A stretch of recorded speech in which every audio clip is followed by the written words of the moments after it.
ಬಿಹಾರದ ಚುನಾವಣೆ ಇವತ್ತು ಫಲಿತಾಂಶ ಬಂದಿದೆ. ಫಲಿತಾಂಶದ ಲೀಡ್ ಎಲ್ಲ ಈಗ ಆಲ್ಮೋಸ್ಟ್ ಆಲ್ NDA ನಾಗಲೋಟದ ರೀತಿ 2/3 ಮೆಜಾರಿಟಿಯನ್ನು ದಾಟಿ ಆಚೆ ಹೋಗ್ತಾ ಇದೆ. ನರೇಂದ್ರ ಮೋದಿಯವರ ವರ್ಚಸ್ಸು, ನಿತೀಶ್ ಕುಮಾರ್ ಅವರ ಶ್ರಮ, ಇವೆರಡೂ ಕೂಡ ಎರಡು ಜೋಡಿ ಬಿಹಾರದ ಚುನಾವಣೆಯನ್ನು ಗೆಲುವಿನ ದಾರಿಯತ್ತ ತೆಗೆದುಕೊಂಡು ಹೋಗಿದೆ. ಇವತ್ತು ಬಿಹಾರದ ಜನತೆಗೆ, ಮತದಾರರಿಗೆ BJP ಪರವಾಗಿ, ಕರ್ನಾಟಕದ BJP ಪರವಾಗಿ ನಾನು ಅಭಿನಂದನೆ ಸಲ್ಲಿಸ್ತೀನಿ. ನಾವೆಲ್ಲ ನಿರೀಕ್ಷೆ ಮಾಡಿದ್ಕಿಂತ ಹೆಚ್ಚಿನ ಬಹುಮತವನ್ನು ತಾವು ಕೊಟ್ಟಿದ್ದೀರಾ. ದೇಶಕ್ಕೆ ಇದೊಂದು ರೀತಿ ಮೆಸೇಜ್ ಕೊಟ್ಟಿದ್ದೀರಾ.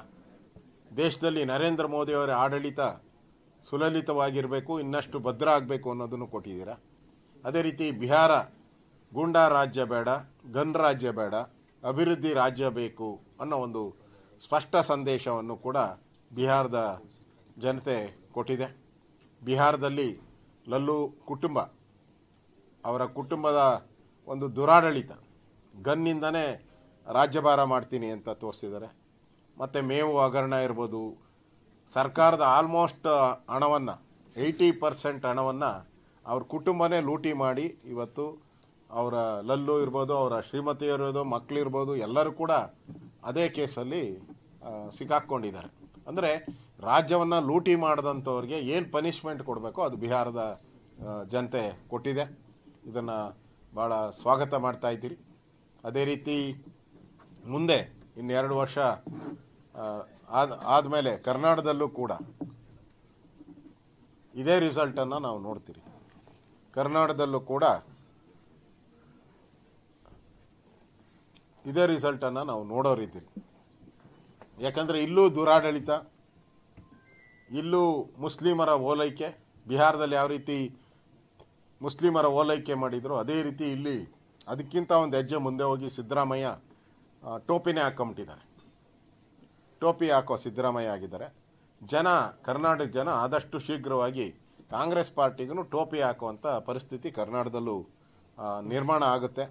ಇವತ್ತು ರಾಹುಲ್ ಗಾಂಧಿಯವರು ಸುಮಾರು 92-93 ಎಲೆಕ್ಷನ್ನು ಅವರ ನಾಯಕತ್ವದಲ್ಲಿ ದೇಶದಲ್ಲಿ ಎಲೆಕ್ಷನನ್ನು ಫೇಸ್ ಮಾಡಿದ್ದಾರೆ.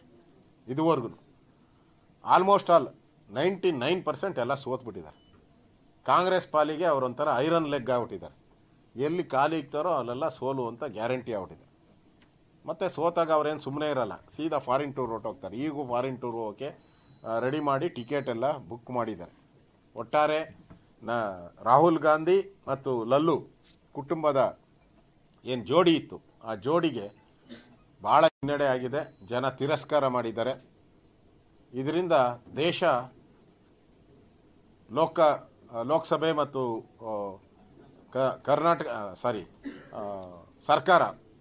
ಕೇಂದ್ರ ಸರ್ಕಾರ ಇನ್ನಷ್ಟು ಬಲಿಷ್ಠವಾಗಿ ಮುನ್ನಡೆಸುವಂಥದ್ದಕ್ಕೆ ಬಿಹಾರ ಚುನಾವಣೆ ಒಂದು ವರ್ಡಿಕ್ಟನ್ನು ಕೊಟ್ಟಿದೆ. ಅದಕ್ಕೆ ಎಲ್ಲರಿಗೂ ನಾನು ಬಿಹಾರದ ಜನತೆಗೆ ರಾಜ್ಯ BJP ಪರವಾಗಿ ಅಭಿನಂದನೆಯನ್ನು ಸಲ್ಲಿಸ್ತಾ ಇದ್ದೀನಿ.